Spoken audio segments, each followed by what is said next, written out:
Voilà, il est 11h30, c'est le moment de poursuivre cette matinée sur les épaules des géants. Sur les épaules des géants, un événement imaginé et conçu par la ville du Havre en partenariat avec le Collège de France, le CNRS et l'université Le Havre Normandie. Un événement qui se poursuit jusqu'à demain soir sur une dizaine de sites à travers la ville et donc évidemment ici aussi au Conservatoire Arthur Honegger où je suis ravi de vous accueillir. Ainsi bonjour et bienvenue à celles et ceux qui viennent de nous rejoindre pour un regard croisé sur le thème « L'art à la conquête de l'espace ». Pour cette séquence, 3 invités. Gérard Azoulay, bonjour. Bonjour. Vous êtes astrophysicien, vous êtes un spécialiste des plasmas, mais vous êtes surtout, pour nous aujourd'hui, et ce depuis 2000, le responsable de l'Observatoire de l'espace. Il s'agit d'un laboratoire culturel du Centre national d'études spatiales, le CNES, qui agit en faveur de la création artistique dans le but d'offrir une approche singulière de l'espace. À votre droite, Gaël Charbot, bonjour. Vous êtes commissaire d'exposition et directeur artistique indépendant. Vous avez de nombreuses activités. Vous êtes notamment le conseiller artistique du Palais de la Découverte et de la Cité des Sciences et de l'Industrie à Paris, mais vous êtes aussi le directeur artistique du futur village olympique des athlètes de Paris 2024. Et vous êtes depuis cette année le directeur artistique de la manifestation Un été au Havre, que vous connaissez sans doute, auditeurs et auditrices. Enfin, Stéphane Tidet, bonjour. Bonjour. Vous êtes artiste plasticien. Les Havrais vous connaissent également puisque vous êtes l'auteur de l'installation Impact qui est installée dans le bassin du commerce. Dans votre œuvre, vous vous ingéniez à jouer avec les forces naturelles. Vous avez par exemple pétrifié des plantes vertes. Vous avez organisé un lâcher de loup dans les douves du château de Nantes. Et vous êtes avec nous aujourd'hui parce que vous préparez actuellement une œuvre dont la particularité est qu'elle se fera en partie dans l'espace. Et avec l'espace, vous allez nous expliquer ça dans quelques instants. Alors évidemment, l'association Art et Sciences peut a priori non pas art et sciences, pardon, mais art et espace, peut a priori surprendre, puisque l'espace, quand on y pense rapidement, c'est plutôt le lieu des cosmologistes, des astronautes, des ingénieurs, des fusées, des stations spatiales, mais il se pourrait bien que l'espace soit aussi un lieu pour l'art. Alors, en guise d'introduction, messieurs, je vous propose de réagir très rapidement, en quelques mots, à cette possibilité art-science. Est-ce que l'idée de cette association doit a priori nous défriser ? Stéphane Tidet, peut-être. Nous défriser, non, je ne sais pas. Je crois qu'il y a Ça sera difficile dans votre cas. Voilà. Non, je crois qu'il y a toujours eu un rapport étroit.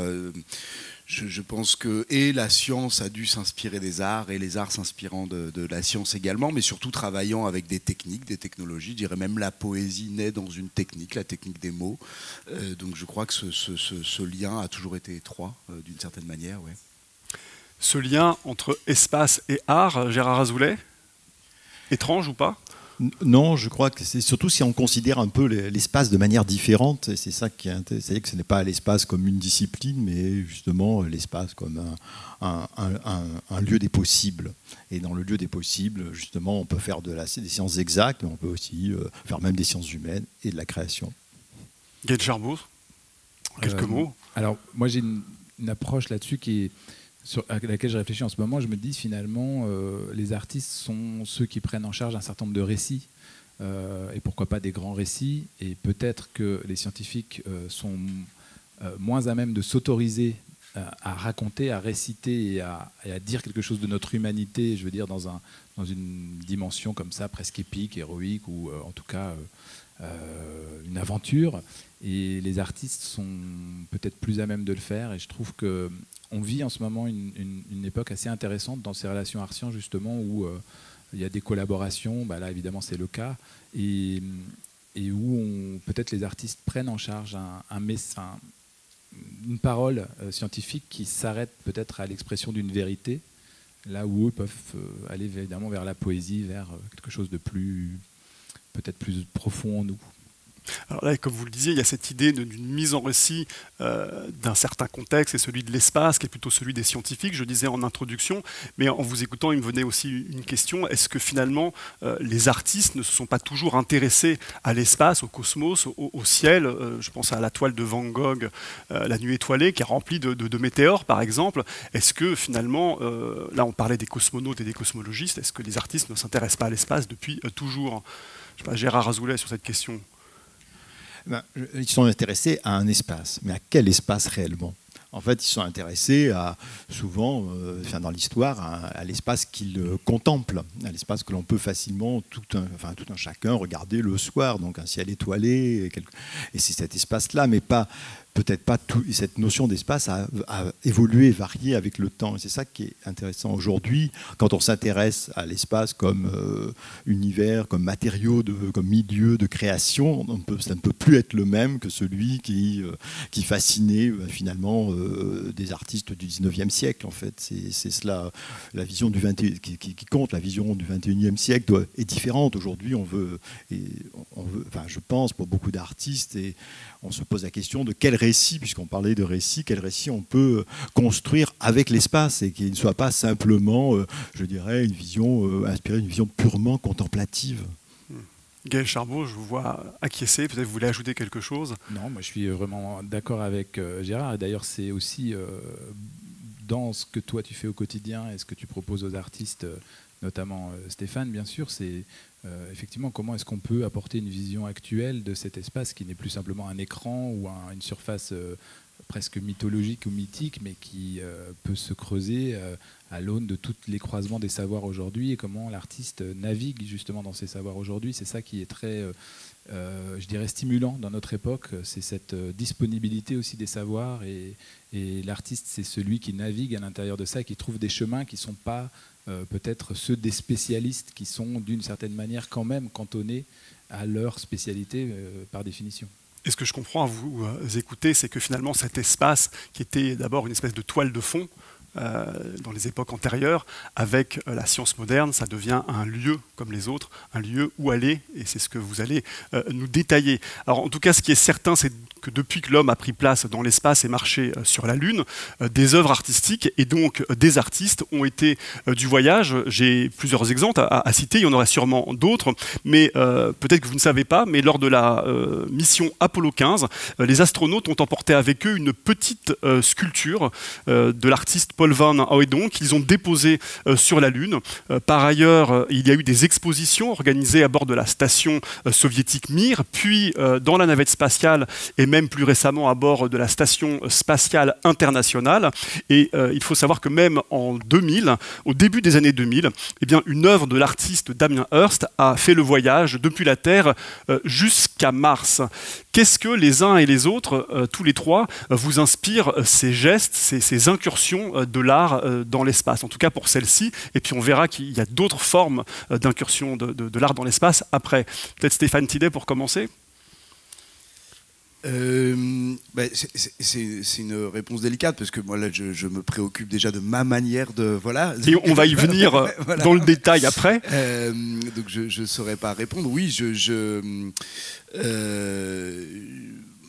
aller poser quelque chose dans l'espace ou sur une planète n'est pas un geste que j'aurais souhaité réaliser. Donc voilà, mais un respect pour celui qui l'a fait. Mais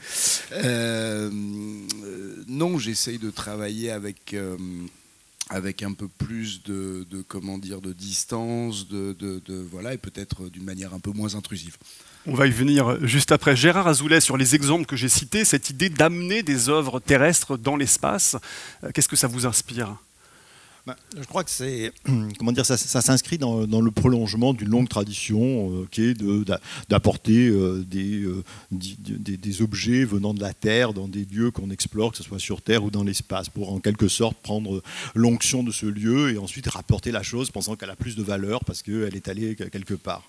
Donc c'est finalement cette sorte de transformation que moi j'appelle en fétiche artistique, quoi. Donc je trouve que là, finalement ça ne fait pas pas cas de l'espace, ça ne fait pas cas de sa spécificité, c'est juste finalement lui apporter, l'enrichir d'une onction. Et je trouve, donc c'est une voie que moi je ne suis pas, que nous ne suivons pas dans les pièces, ce que nous soutenons comme production artistique, parce que finalement ça ne produit peut-être, ça n'est pas très fécond ni pour la pensée ni pour la sensibilité. C'est ça dans ces exemples-là. Ce qui ne veut pas dire qu'au moment où on les a fait, certains, c'était quand même aussi des étapes dans l'histoire de l'art. À un moment où finalement, voilà, on emmène quelque chose dans l'espace. N'oublions pas que les Russes, les Soviétiques à l'époque, d'ailleurs plutôt, quand ils sont allés dans l'espace, ils ont apporté des icônes. Hein.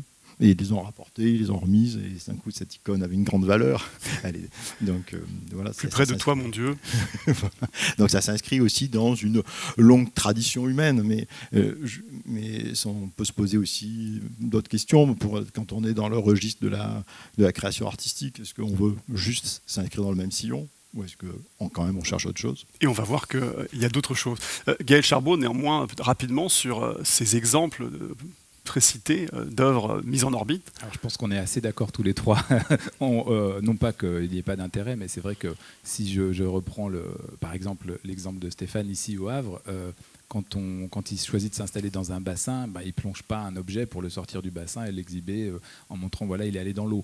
Il va travailler avec l'élément eau. Et donc c'est cette fontaine que vous connaissez. Enfin, je ne sais pas si on l'appelle fontaine d'ailleurs, Stéphane, on peut l'appeler.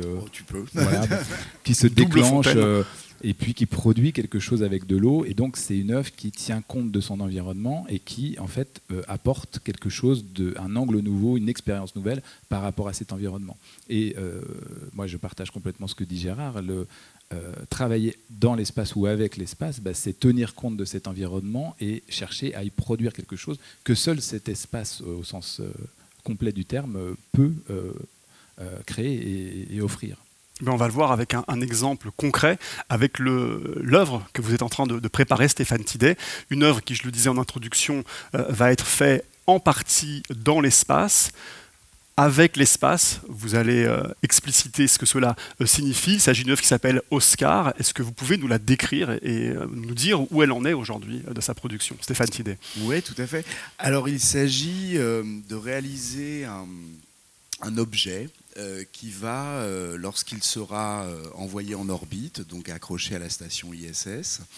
Donc il va partir, il va être accroché à bord de la station spatiale internationale. Voilà, peut-être il faudrait expliquer le contexte. En fait, il y a une expérience, Gérard, tu me dis si je me trompe, sur une expérience scientifique qui est envoyée, qui s'appelle IR Coaster, et qui va être greffée à la station ISS, à l'extérieur de la station. On peut l'imaginer pour quelque chose de plus simple pour nous comme une étagère extérieure qui va être greffée à la station. Et donc mon projet se situe sur ce boîtier, on va dire. Voilà. Qui est un boîtier qui enregistre des données. Alors, qui est simplement un support pour l'instant. Ce boîtier, donc il est sur le projet IR Coaster et l'observation des micro-organismes, du développement des micro-organismes dans le contexte spatial. Donc on va dire voilà, une expérience autonome. Mais il se trouve que j'ai été invité à cet endroit-là pour profiter de ce voyage, pour qu'une œuvre puisse voyager. À partir de là, j'ai réfléchi, qu'est-ce qui peut se passer, comment on peut agir, qu'est-ce qui aurait du sens. Et pour revenir à ce que disaient Gérard et Gaël, comment ne pas agir de manière fétichiste, comment ne pas transporter une forme, la faire revenir, mais comment surtout essayer de travailler avec le contexte. Finalement, c'est une manière que j'ai de façon assez habituelle de travailler, c'est-à-dire essayer d'écouter un endroit, essayer et travailler avec ce lieu. La seule différence, c'est que là-bas, je ne peux pas y aller. Donc je ne peux pas faire de repérage, de reconnaissance, donc je travaille avec imagination, projection. C'est surtout ce qui différencie ce lieu d'autres lieux. Alors le projet, c'est un objet, j'appellerais peut-être ça comme une lutherie spatiale, c'est-à-dire que c'est un objet que l'on fabrique qui va créer pendant tout le cycle orbital une partition pour piano, enfin plus exactement pour 2 instruments, un orgue et un piano. Et toutes les notes vont s'écrire en fonction de tous les paramètres enregistrés pendant ce voyage. C'est-à-dire la luminosité, la température, les vibrations, la vitesse. Voilà. Donc on récupère toutes les données enregistrables et elle fabrique des notes. Donc il y a un logiciel ou une chose qui va se charger de récupérer ces données que la station enregistre de toute façon pour les transformer en notes de musique. Alors oui, c'est pas seulement un logiciel, il y a un objet physique que l'on envoie qui est composé de ressorts qui réagissent à la température et tous ces petits mécanismes sont enregistrés pour faire des notes. Et donc cet objet va produire en direct, c'est-à-dire là-haut, dans l'espace, une partition de piano et orgue d'1 an. Donc l'objet n'est pas encore parti en orbite, là, non, il est en préparation. Voilà.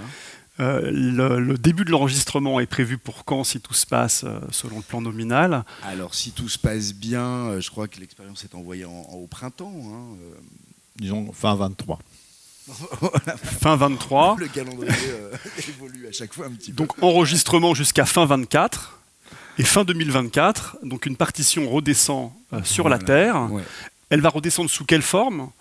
Et qu'est-ce que vous allez en faire à partir de là? Alors, elle va redescendre sous une forme, pour le moment, numérique. Il faudra l'imprimer, voilà, une fois qu'elle sera arrivée sur Terre. Et à partir de là, ce sera un travail... alors, j'imagine au moins 3 versions de ce projet. La version que j'appellerais version d'exposition, avec un orgue et un piano mécanisé qui rejoue l'intégralité de la partition, c'est-à-dire 1 an.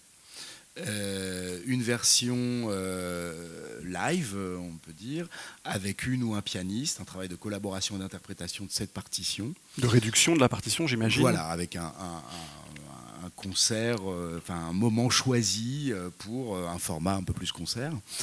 Et travailler également avec une ou un chorégraphe pour la question de la présence des corps. C'est quelque chose qui m'intéresse aussi. Voilà, comment sur Terre on peut imaginer, encore une fois, cette projection. Nous, on n'a pas l'expérience de ceux qui peuvent y aller. Donc voilà, comment on peut traduire ça. Voilà, c'est aussi une étape qui m'intéresse. L'idée, c'est de ramener la musique de l'espace, c'est de fabriquer une musique qui finira par être indépendante de la manière dont elle a été créée. Quel est le sens du geste, finalement, que vous allez produire?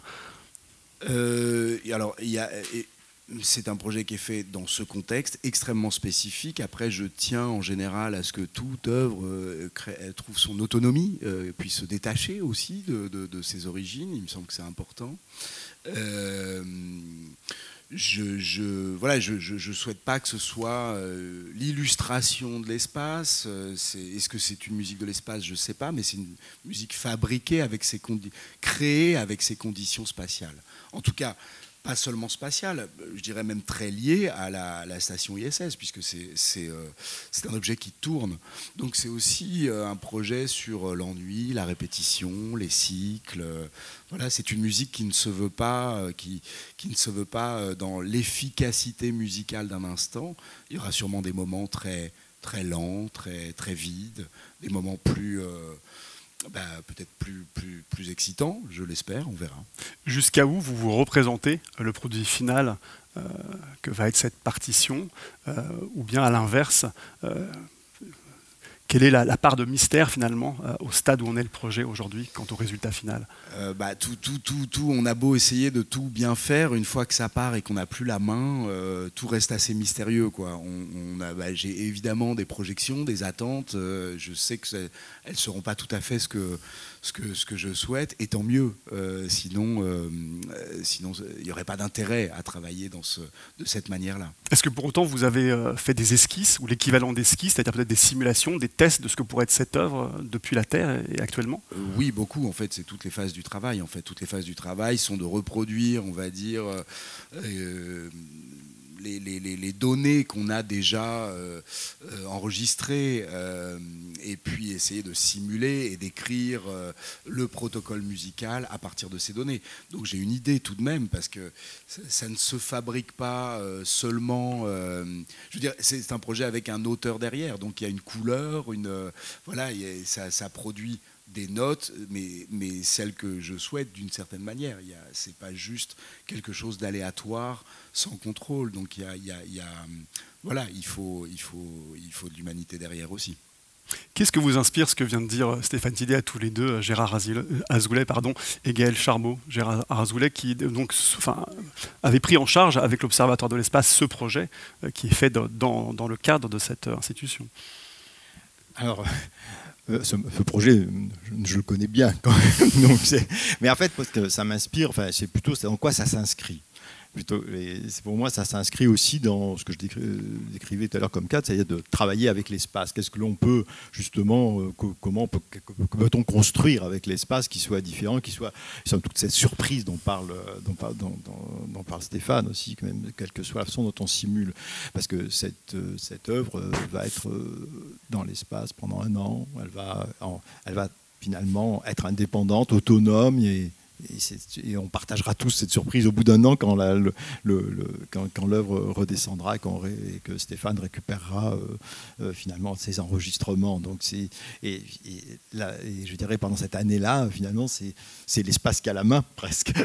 Donc, et ça s'inscrit là, dans ce point de vue-là pleinement dans ce que nous soutenons dans un programme qui s'appelle d'ailleurs Avant-Poste. Et de la même façon qu'on a pu, par exemple, on a un autre exemple, on a pu produire une autre pièce qui s'appelle Télescope intérieur, où c'était une œuvre d'un artiste international qui s'appelle Eduardo Katz et qui a conçu un protocole de fabrication d'une pièce, d'une sculpture de papier qui a été réalisée par Thomas Pesquet dans la station spatiale et qui a ensuite a dérivé dans la station. C'était une œuvre filmée. C'était un film qui témoignait de cette dérive dans l'espace. Cette pièce qui est en papier, par exemple, n'existe pas sur Terre. Ça n'a pas de sens sur Terre. On peut très bien la fabriquer, mais quand on l'a fabriquée, qu'on a ces feuilles de papier à la main, comme ça, si on la lâche, c'est juste une sorte ça n'a plus de sens. C'est un tube de papier, c'est ça, sur un support. Voilà, c'est 2 feuilles de papier. On en a une qui est découpée, on fait un cercle à l'intérieur, ça fait un sort de M, et après, donc, on introduit le tube à l'intérieur. Donc, c'est un télescope intérieur qui... Et l'installation consiste à finalement mettre cet objet en apesanteur dans la station spatiale. Il y a un côté, je dirais même, c'était fabriqué par Thomas, à ce moment-là, Thomas Pesquet, dans la station, avait le protocole en main, en quelque sorte. D'ailleurs, il a fallu répéter, on s'est entraîné. Eduardo a rencontré Thomas à Cologne, au centre d'entraînement des astronautes. Il lui a montré comment réaliser cette pièce dans l'espace, dans la station. Et donc après, il l'a fait lui-même avec 2 feuilles de papier aussi et une paire de ciseaux. Et ensuite, ça a été filmé, cette œuvre dérivant jusqu'à la Cupola, qui est le lieu d'où on voit la Terre. Donc et cette pièce n'a de sens que dans l'espace. Ce qui est une autre modalité de création dans l'espace. Avec Stéphane Tidé, c'est faire avec l'espace. Voilà, et là, c'est le sens que dans l'espace. Que dans l'espace, parce que c'est là où finalement il y a de l'absence de gravité. Et cette absence, c'est quand même aussi une des spécificités de ce milieu. Donc c'était l'absence de gravité pour l'œuvre d'Eduardo Katz. Dans Oscar avec Stéphane, là, on est à l'extérieur de la station. Donc bien sûr, il n'y a pas de gravité, mais ce n'est pas le problème. Mais c'est la question et plutôt d'autres paramètres de l'espace qui viennent, qui jouent en quelque sorte. Donc, et voilà. Et donc je veux dire, voilà, ça s'inscrit un peu dans un ensemble de pièces, d'œuvres artistiques que l'on soutient et que l'on accompagne et que l'on essaie de rendre réalisables. Gaël Charbot sur Oscar, sur faire avec l'espace. Oui, ça rejoint un peu ce qu'on disait tout à l'heure. Moi, je suis très admiratif du programme que mène Gérard avec l'Observatoire, parce que on a souvent, je veux dire, la première vision qu'on a des artistes, c'est souvent peut-être une vision un peu illustrative, c'est-à-dire que l'artiste, il va illustrer quelque chose. Et nous qui sommes un peu de l'autre côté de la barrière, qui travaillons au quotidien avec les artistes, on sait que l'art est en soi un domaine d'exploration, peut-être de remise en question de certaines évidences. Et donc, ce que fait Gérard avec l'Observatoire et je dirais, ces expériences artistiques qu'il propose, ça va très loin parce que ce qu'on ne dit pas là, ça paraît simple, je veux dire, de fabriquer un orgue spatial, hein, si je le résume comme ça, Stéphane, enfin ça paraît simple, j'imagine que vous vous doutez que c'est pas simple, mais c'est encore beaucoup plus compliqué que vous l'imaginez en réalité, voire si vous imaginez que c'est compliqué, c'est encore beaucoup plus compliqué. Et tu n'as pas décrit, Stéphane, là, c'est toute cette difficulté, mais qui est aussi une métaphore de beaucoup de projets artistiques qu'on mène. C'est-à-dire que l'artiste, c'est pas celui qui est là dans sa caverne et qui a une inspiration et qui sort une toile. Aujourd'hui, un artiste contemporain, c'est quelqu'un qui est beaucoup plus connecté à tout un tas de problématiques et qui est à l'intérieur du monde et à la fois qui essaye de faire un pas de côté et qui a toutes ces problématiques en jeu. Et donc, quand on se retrouve dans un laboratoire,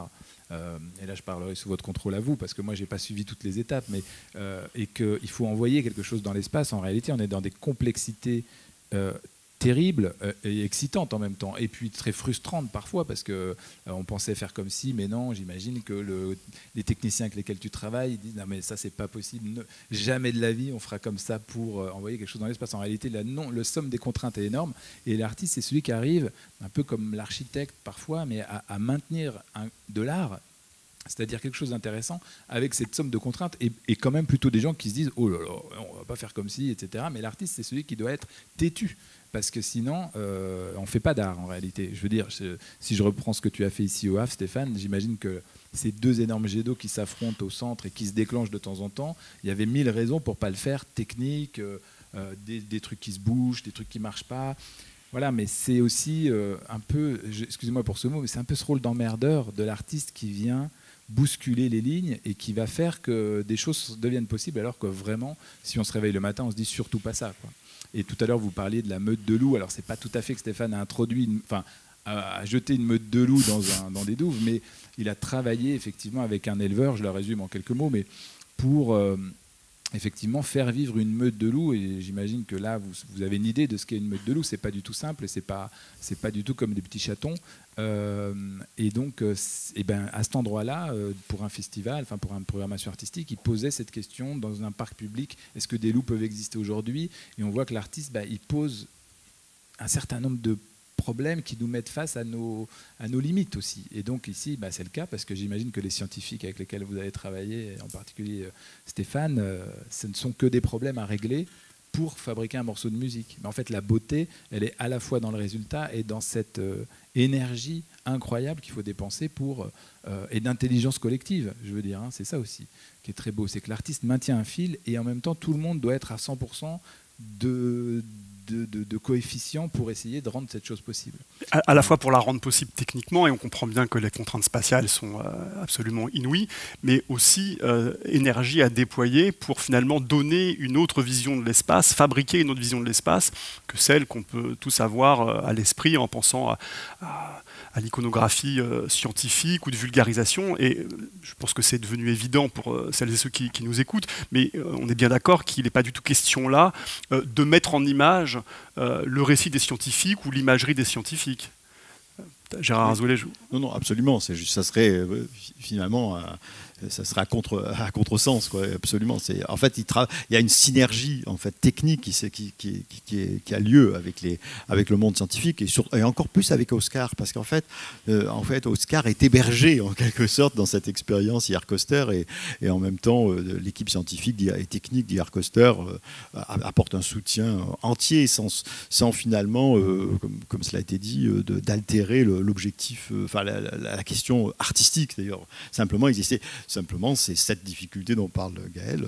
Le monde spatial, aller dans l'espace est une somme de difficultés, et encore plus dans ce projet, parce que voilà, il faut résister. Il y a des contraintes de sécurité, parce que cette expérience va partir dans une fusée. Il y a des astronautes qui vont la manipuler avec l'expérience et l'œuvre. Donc quand il la manipule, il ne faut pas qu'il se coince les doigts, il ne faut pas qu'il y ait des difficultés. Après, il faut l'installer sur une plateforme. Cette plateforme, elle va être mise avec un bras télémanipulateur dehors, accroché à la station, donc, et ainsi de suite. Donc toutes ces difficultés sont là. Il faut les résoudre une par une. On fait des essais, on fait des simulations, et là-dedans, et au fur et à mesure, il faut que Oscar ne perde pas du tout son enjeu artistique.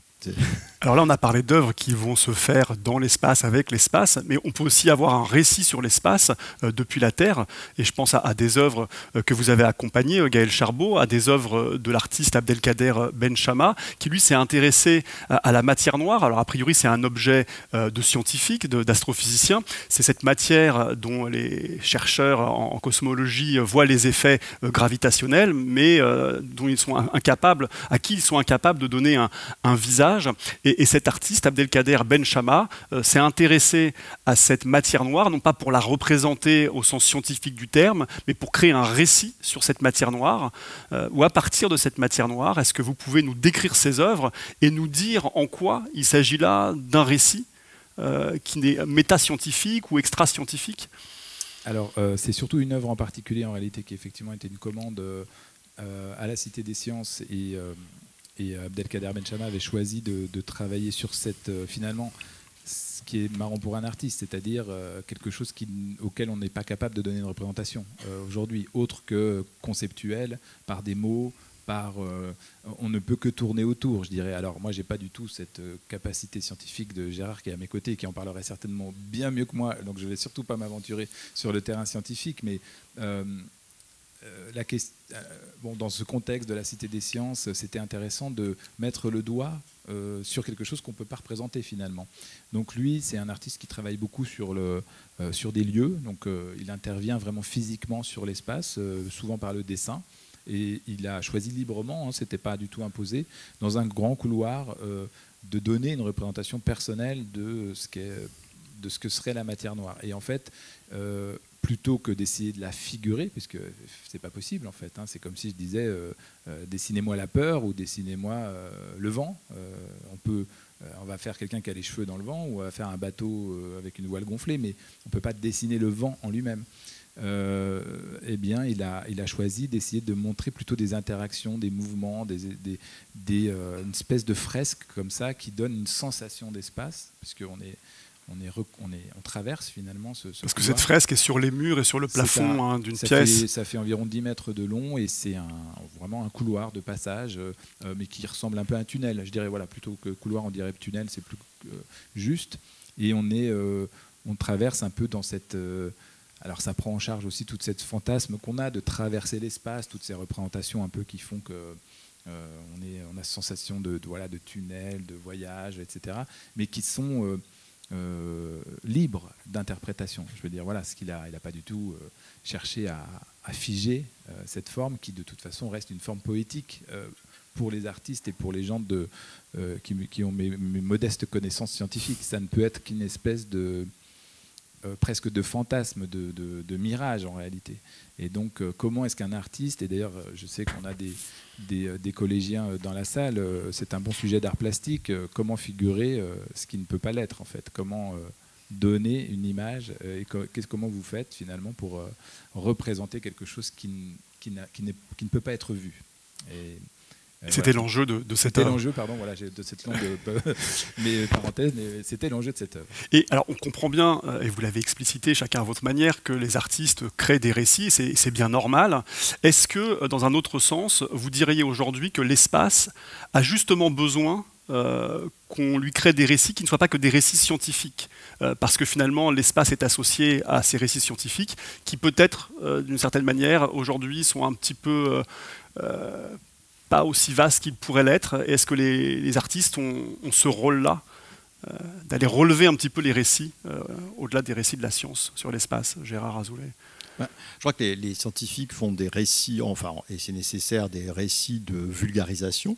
Et ça, c'est important pour que justement la science soit partagée, où les résultats scientifiques soient partagés. Et les artistes font aussi d'autres récits, mais qui ne sont pas des récits de vulgarisation au sens générique du terme. On pourrait dire qu'il y a un côté médiation, mais ils sont des intercesseurs. Mais dans tous les cas, ils ne sont pas du tout sur le même territoire. Il faut pas, c'est là où je dirais le temps se gâte quand on demande aux artistes de faire des récits de vulgarisation. Ils ne vont pas apporter dans cette pièce, c'est typiquement le cas, on ne va pas apporter des connaissances spéciales sur la matière noire. Si vous savez rien de plus en sortant. Hein. C'est pas le problème. Mais au contraire, mais c'est peut-être que finalement vous avez saisi quelque chose d'autre. Mais cet autre, ça vous donne peut-être une clé pour avoir envie d'aller consulter un récit de vulgarisation. Mais voilà, je crois qu'on a besoin d'autres récits. Et de toute façon, c'est aussi un autre enjeu esthétique, de savoir l'ensemble des récits qui peuvent être constitués autour de l'espace par les artistes. Et pour constituer ces récits, à l'Observatoire de l'espace, non seulement vous faites des collaborations avec des scientifiques, mais pas que, puisque vous faites aussi travailler des auteurs, vous faites travailler des spécialistes de sciences humaines et sociales, et vous les faites collaborer ensemble. Il y a vraiment cette nécessité de faire travailler toutes ces disciplines pour finalement aller sonder l'espace. Je ne sais pas s'il y a de l'Observatoire. Je ne sais pas s'il y a une nécessité, mais je pense qu'il y a... je pense que ce qui est important, c'est que le déplacement, et qu'en fait, ça permet de faire convoquer en quelque sorte, convoquer d'autres compétences, des compétences en sciences humaines, des auteurs de littérature, des autrices, des artistes. Encore une fois, permet de créer du déplacement, pour montrer et d'écrire donc d'autres récits. Ça vient pas encore une fois, ça ne vient pas en concurrence des sciences exactes, mais ça produit une matière, par exemple, d'auteurs ou des auteurs de littérature, ou même qui vont travailler sur des archives, sur l'univers spatial, ou sur des résultats, ou sur des histoires qui concernent ceux qui peut-être ont fait l'espace, ont été les acteurs de l'activité spatiale, mais dont on ne connaît pas les noms. Il n'y a pas que les astronautes dont on vous donne les noms en permanence, ni qui sont toujours les héros. Il y a des héros minuscules, des héros du quotidien, et des fois écrire leur histoire, c'est une matière qui peut inspirer, qui peut devenir un matériau aussi pour la création littéraire ou création plastique. Donc des chercheurs à sciences humaines que l'on fait, qui travaillent à nos côtés ou qui participent à nos projets de recherche, finalement produisent cette matière aussi qui va irriguer le monde de la création. Est-ce que les scientifiques avec lesquels vous collaborez, que vous avez croisés, soit Stéphane Tidey pour l'œuvre que vous préparez ou dans vos différentes activités, est-ce qu'ils comprennent les démarches que l'on a décrites aujourd'hui et à quel niveau se situe l'interaction avec ce monde-là? J'aimerais bien avoir votre témoignage à chacun, peut-être Stéphane Tidey. Alors pour ce qui est de la création d'Oscar, c'est plus que comprendre la démarche ou quoi. Je me sens plutôt faire partie d'une équipe. On travaille ensemble sur le projet. Je pense qu'il y a une excitation partagée réellement. Quelque part, on travaille, alors je n'ai pas les connaissances qu'ils ont, mais on travaille un peu de la même manière, avec une projection, avec se dire on va tout mettre ce qu'on a comme compétences, comme envie, comme désir, ensemble pour qu'un projet puisse peut-être exister. Finalement, en art, on fait tout le temps ça, avec jamais de certitude. Mais ça ne change pas l'investissement qu'on y met. Bon, j'ai vu que les scientifiques travaillant pour le milieu spatial étaient dans cette même dynamique. Voilà, on ne sait pas si oui, quand ça va partir, est-ce que ça va partir, est-ce que ça va revenir, mais peu importe. Voilà. Et à chaque fois, il y a toujours, on imagine, si ça ne marche pas, quel est le plan B, voilà. Et en fait, cette manière de travailler, on la partage assez facilement. J'étais aussi étonné de voir que on travaille avec des technologies incroyables, mais aussi des bouts de ficelle, comme les artistes. Voilà, voilà, j'apprenais par exemple qu'un des matériaux assez utilisés sur la station ISS, c'est le velcro. Parce qu'on peut facilement accrocher quelque chose. Et qu'on a beau essayer de chercher quoi que ce soit, on n'a rien trouvé de mieux. Le velcro, ça marche bien. Voilà, donc c'est comme la recherche du stylo à encre si compliqué pour cette question de gravité et de l'encre qui ne descend pas, alors que le crayon à papier marche très bien. Voilà, donc j'aime assez ce rapport assez simple. Après, c'est un projet qui fait que je me retrouve dans une situation extrêmement dépendante de savoir-faire technique que je ne maîtrise pas. Et là, la relation, elle est extrêmement intéressante. Les conditions même de l'espace font que mon projet change aussi dans sa nature, même dans son dessin. Pour dire simple, moi je fais des maquettes en bois, et puis après un mécanicien spatial va dire ah ben non, là la fente elle n'est pas assez large, il faut la retravailler. On va me dire bah là les angles que tu as dessinés sont un peu trop saillants, c'est dangereux. Un astronaute peut comment dire, couper son gant, voilà. Donc on arrondit. Moi, j'avais dessiné l'objet en noir et il se trouve que la température sera trop forte. Donc il faut penser à une couleur plus claire, voire du blanc. Voilà, donc c'est assez intéressant d'être dans cette relation. Et tout en étant têtu, comme dit Gaël, et en même temps souple, parce que c'est un milieu dont je ne connais pas toutes les exigences. Voilà, donc je dois m'adapter, donc c'est un dialogue constant, mais c'est pour ça que je dis que je me sens plutôt faire partie de l'équipe finalement. Une interaction extrêmement forte entre vous et tous ces ingénieurs, techniciens, chercheurs du voilà, spatial. Voilà, c'est pas moi qui impose quelque chose, c'est vraiment des allers-retours constants et moi finalement aussi dépendant de ces savoirs que je ne maîtrise pas. Et sur cette réception par le milieu scientifique de toutes ces œuvres dont on a parlé, et toute cette démarche de créer des récits, voilà, se mettre, enfin, je cherche mon mot, se rendre indépendant de la science. Est-ce que ça c'est bien compris? Quel Charbot? Il y a plein de cas de figure. Je dirais que parfois les scientifiques sont déjà fortement occupés par leurs propres recherches et peut-être ont moins le temps de s'intéresser à ce qui se passe dans l'art, donc pour employer cette formule arrondie. Je crois que les choses sont en train de changer. C'est sûr qu'il y a une vision un peu humaniste de l'art qui consisterait à dire revenons-en à la Renaissance avec cette grande, je veux dire, porosité entre les savoirs, ce plaisir d'échanger pour aller vers une espèce de connaissance de plein de points de vue du monde et pour éclairer le monde. Aujourd'hui, le problème, c'est que le degré de technicité, de connaissance, de raffinement, d'abstraction de certains concepts rend ces échanges parfois très compliqués.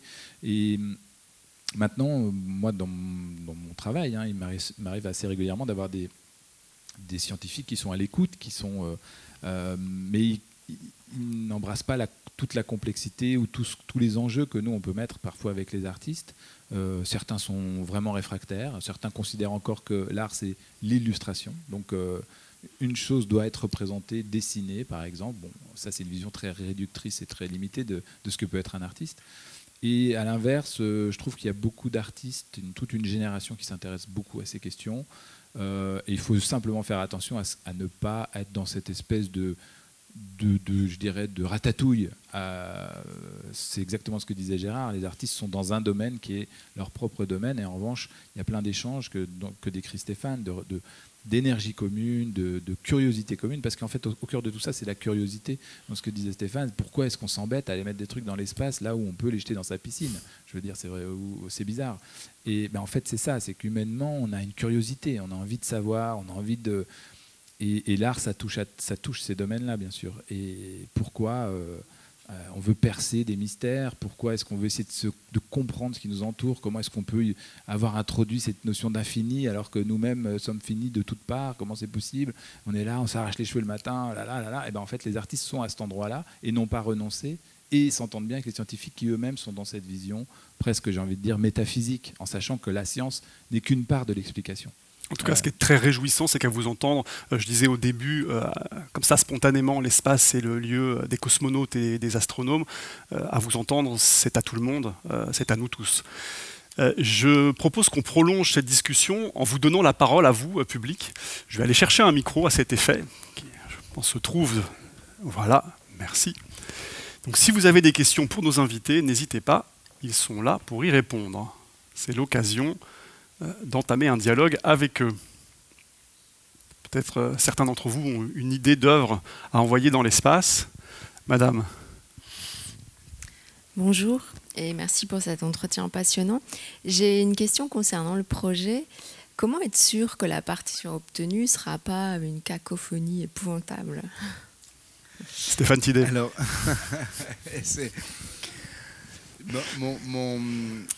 oui, c'est une question que je me suis posée dès le début, en fait.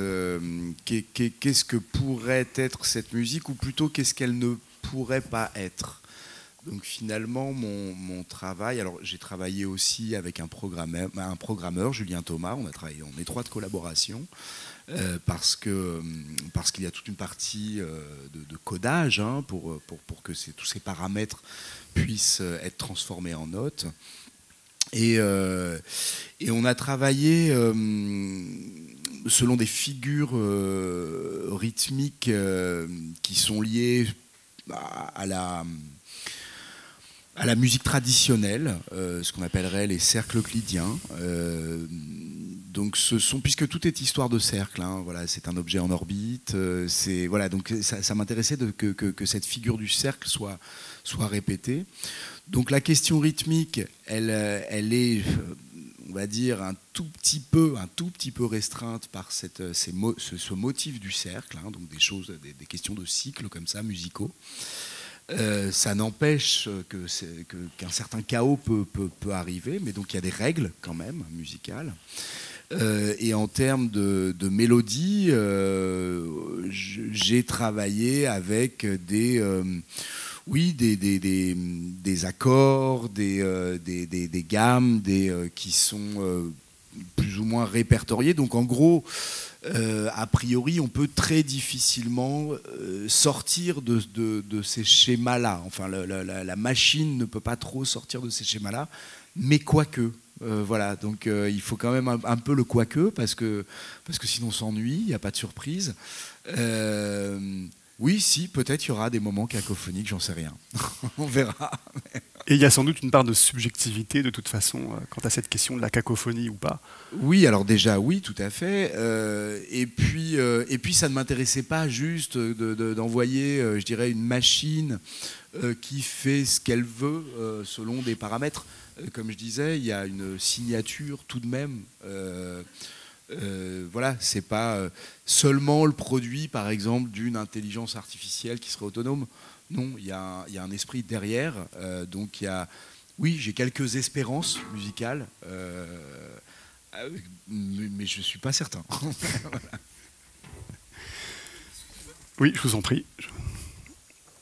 Oui, bonjour. Comment vous pouvez penser que la musique, c'est de l'espace? Parce que pour moi, l'espace, c'est pas quelque chose de palpable. Et si on prend l'exemple d'un instrument de musique, c'est quelque chose de plutôt palpable, enfin, qui peut avoir un sens. Et pour moi, l'espace, c'est tout ce qui est en lien avec le relief. Un espace, un espace, c'est une pièce, c'est un endroit, mais c'est pas quelque chose de palpable. Comment est-ce que l'espace peut devenir de la musique? Mais je me suis posé beaucoup de questions sur voilà, comment agir, quelle intention pouvait être judicieuse, comment travailler avec cet endroit-là, ce lieu-là, qui est l'espace. C'est vrai qu'au début, j'avais pensé à quelques matériaux, voilà, qui pouvaient réagir. Très vite, je me suis rendu compte de la complexité de travailler avec des matériaux, puisqu'on n'envoie pas n'importe quel matériau dans l'espace. Donc déjà, ça restreint et ça contraint énormément. Tout simplement pour des histoires de micropollution, pour des histoires de danger. Voilà. Ensuite, j'ai pensé aussi également au temps de développement de ce projet. C'est-à-dire que c'est un projet qui se développe sur 3-4 ans, c'est ça, hein, je dirais, si tout se passe bien. Je veux dire, de l'origine du projet à sa restitution publique, on va dire. Donc l'idée de travailler sur une partition me laisse la liberté encore, 2-3 ans après, de pouvoir interpréter, encore agir. C'est pas comme si un objet revenait une fois fait. Voilà, c'est-à-dire que le travail est encore possible. Et puis il y a une grande tradition dans l'histoire de la musique, une sorte de projection comme ça, sûrement par cette absence de matière, par cette cette impossibilité de se représenter. Voilà, il y a une tradition d'un lien comme ça entre la musique et l'espace. Et donc je ne suis pas pionnier de cette, en tout cas de ce rapport. On parlait tout à l'heure dans le train de Sun Ra, saxophoniste, je crois. Saxophoniste, compositeur de jazz, qui a un lien incroyable avec l'espace, voilà, dont certains des concerts sont des odes à l'espace et aux extraterrestres. Donc voilà, il y a une. Et avant lui, Kepler. Voilà, il y a une histoire vraiment de ça. Ça me plaisait de m'inscrire dans cette histoire avec cette différence que ça s'écrira là-haut. Voilà. Une autre question, oui, madame. Et ensuite, madame, je vous en prie. Bonjour, ce serait pour savoir d'où vous est venue en fait justement cette idée d'envoyer un objet dans l'espace pour pouvoir faire une musique. Comment est-ce que ça vous est venu en tête de cette idée de créer justement cette œuvre? Alors à la base, ça vient d'une invitation. Je n'ai rien demandé, Stéphane. En fait. Je veux qu'on me laisse tranquille. Non, ça vient d'une invitation. Et évidemment, lorsqu'on reçoit ce type d'invitation, vous imaginez, c'est extrêmement... d'un seul coup, il y a tout l'imaginaire qui se met en route, il y a la crainte un peu, parce que c'est pas évident, et puis c'est quelque part... plus c'est complexe, moins on a envie de se planter. Voilà. Et surtout, plus on engage de monde aussi dans le projet. C'est-à-dire, comme on disait tout à l'heure, je ne suis pas tout seul, c'est vraiment l'histoire d'une équipe, d'une relation humaine. Voilà, tout le monde est embarqué dans cette histoire-là. Donc, voilà, mais ça m'est venu à partir de l'invitation. Et c'était plutôt, d'un seul coup, c'est créer cette question. Qu'est-ce qui serait pertinent de faire dans ce contexte-là? Moi, j'ai un travail très lié à une pratique qu'on appellerait in situ, c'est-à-dire de réagir à des lieux et travailler dans les lieux. Et j'aimerais, et j'ai voulu garder cette même simplicité, cette même honnêteté de travail, considérer l'espace comme un autre lieu. Voilà, on a essayé de défasciner un peu mon rapport à ça, de travailler aussi simplement que ça. À la seule différence que moi, je ne peux pas aller le visiter.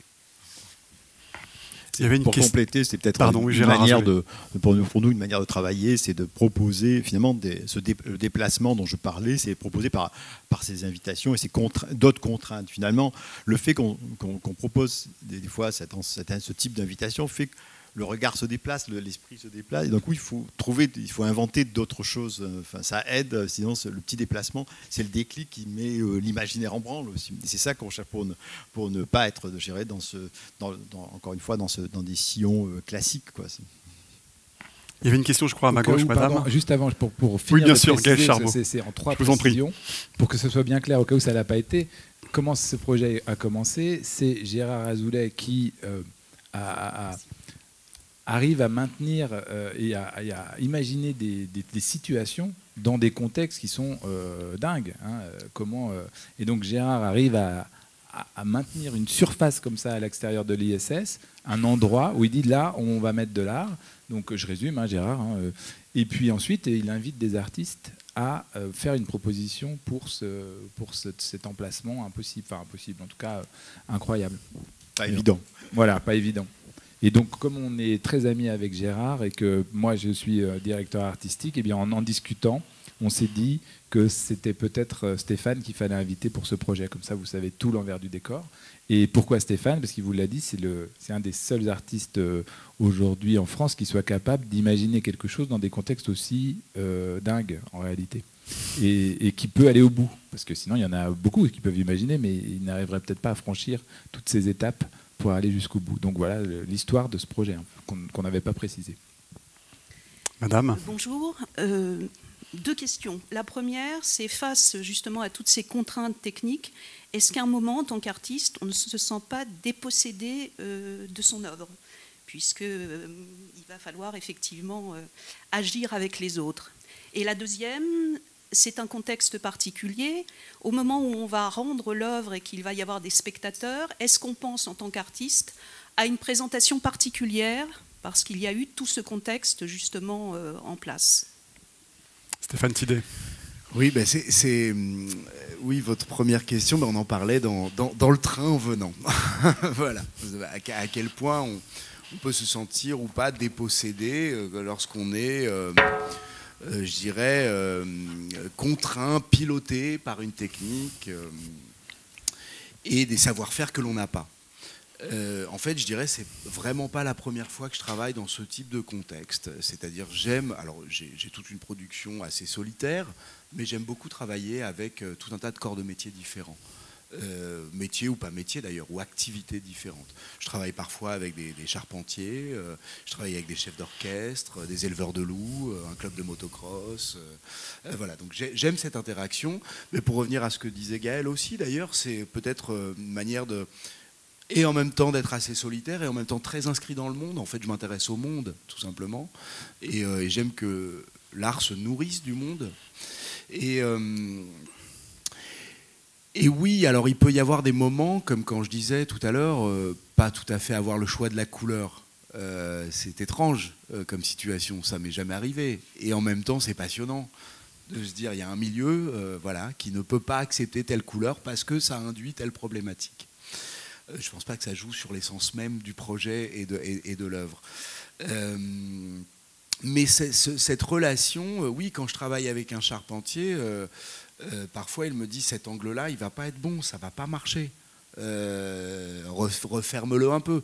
Quelque part, là, je travaille dans cette même relation de travail. Donc c'est pas, je ne me sens pas dépossédé. Et surtout parce qu'on est ensemble sur le projet, en fait. Quand tout le monde est motivé, quand tout le monde s'approprie un peu le projet. Moi, c'est le meilleur qui puisse m'arriver, moi, quand je propose un projet et que les gens avec qui je travaille se l'approprient. Voilà, qu'on soit ensemble sur le... Voilà. Mais comme se fait un film, une pièce de théâtre, voilà, en fait, beaucoup de manières de travail qui sont collectives, en fait. Hein. Alors certes, il y a un auteur qui prend la responsabilité sur les épaules, mais c'est une œuvre qui se fait à plusieurs. Gérard Azoulay, vous vouliez ajouter quelque chose? Peut-être reformuler de cette façon-là, en disant finalement, c'est pas une relation de pouvoir qui s'installe, pour savoir, parce qu'on pourrait penser que le milieu scientifique est quelque chose d'écrasant, milieu spatial, parce que c'est vrai qu'il y a beaucoup d'argent, c'est cher, c'est compliqué, et néanmoins là, c'est toujours une relation de nécessité. Quand on parlait justement de cette question de peinture, n'est pas un caprice, c'est parce que c'est en cela que c'est fait une équipe, parce que finalement, comme Stéphane adhère pleinement à ce que je dis, parce que de toute façon, sinon ça ne peut pas marcher. Donc c'est à chaque fois des relations de nécessité, et c'est ça qui construit, je crois, c'est une équipe entre art et science, si on voulait le dire comme cela, à part cette relation de nécessité et pas de pouvoir, que je crois que c'est important à préciser. Et ce sera le mot de la fin, il est déjà 12h30. Merci à nos trois invités pour cet échange. Merci à vous, Gérard Azoulay, Gaël Charbot et Stéphane Tidey. Merci à vous, public, vous pouvez les applaudir. Merci pour votre attention et pour vos questions.